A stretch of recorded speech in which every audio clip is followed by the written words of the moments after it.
Is it worth it to upgrade from the a7S Mark I to the Mark II? In this video, I'm going to show you 14 ways that the a7S Mark II is different from the Mark I. I'll focus mainly on new video features, but let's start with the physical changes to the camera body and some updates to the photo features. Number one, the Mark II weighs 25% more, which makes it less of a front-heavy camera with a big lens on it. Number two, it has a bigger hand grip, but it also isn't quite as big as a DSLR.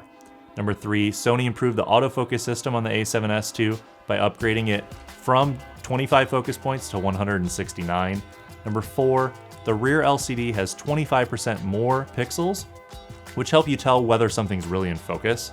Number five, on the Mark II, you can change the silent shooting button to a toggled customized placement so you don't have to go in the menus.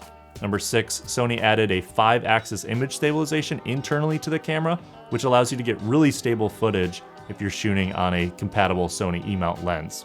Number seven, with the original a7S, you needed an external recorder to capture UHD, or what everyone's calling 4K nowadays. With the Mark II, you can record UHD internally as XAVC-S. Number eight, you can now record 120 frames per second in high frame rate mode in 1080p. Number nine, the Mark II also moves the ports to the top of the side of the camera and has an HDMI lock.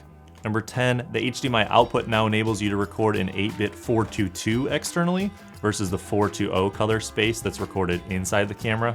Number 11, the a7S II can record for 4K, so it now allows U3 SD cards. Number 12, you can now create custom zebra settings at different percentages of exposure. 13, you can also customize the video record button if you don't really like the placement of it on the side.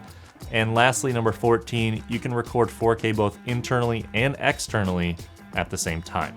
Both of these are great cameras, but I think the increase in price from the Mark I to the Mark II is worth the upgrade to get the internal 4K and the image stabilization. If you're interested in the a7S, be sure to check out our full review of it, as well as our comparison between the a7S II and the a7R II.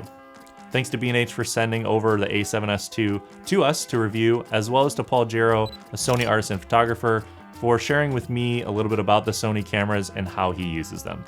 There are links below to the gear mentioned in this video, both of the cameras, and please subscribe to our YouTube channel for more on how to make better videos for the web.